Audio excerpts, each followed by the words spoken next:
സ്ത്രീയും പുരുഷനും എല്ലാ നിലക്കും തുല്യമാണെന്ന് പറയാൻ കഴിയും. ലോകം അംഗീകരിച്ചിട്ടുണ്ടാകും. എന്തിനാ ഈ ഒളിമ്പിക്സിലൊക്കെ സ്ത്രീകൾക്ക് വേറെ മത്സരം, പുരുഷന്മാർക്ക് വേറെ മത്സരം വെച്ച് രണ്ടും വ്യത്യസ്തമായതുകൊണ്ടല്ലേ? സ്ത്രീയും പുരുഷനും തുല്യരാണെന്നത് ലീഗിന്റെ നിലപാടല്ലെന്ന വിവാദ പരാമർശവുമായി PMA സലാം. സ്ത്രീ പുരുഷ തുല്യതയല്ല, തുല്യനീതിയാണ് ലീഗ് നിലപാടെന്ന് സലാമിനെ തള്ളി MSF.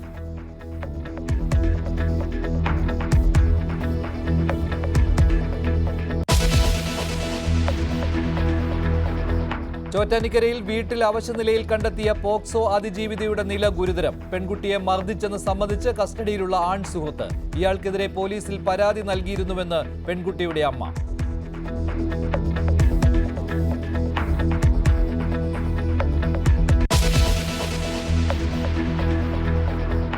മഹാകുംഭമേളയിലെ തിക്കിലും തിരക്കിലും നിരവധി പേർക്ക് പരുക്ക്. പുലർച്ചെ നടക്കേണ്ടിയിരുന്ന ഷാഹി സ്നാനം നിർത്തിവെച്ചു. തിരക്ക് കുറയ്ക്കാൻ പ്രയാഗ്രാജിലേക്കുള്ള സ്പെഷ്യൽ ട്രെയിനുകൾ റദ്ദാക്കി.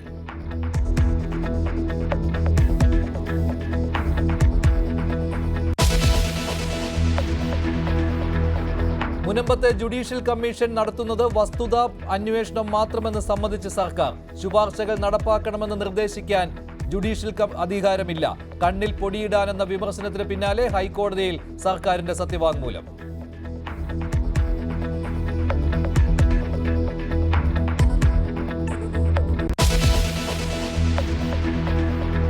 ബഹിരാകാശ നിലയത്തിൽ കുടുങ്ങിയ സുനിത വില്യംസിനെയും വിൽമറെയും തിരിച്ചെത്തിക്കണമെന്ന് സ്പേസ് എക്സിനോട് ട്രംപ്. ആവശ്യം അംഗീകരിച്ച് സ്പേസ് എക്സ് ഉടമ ഇലോൺ മസ്ക്.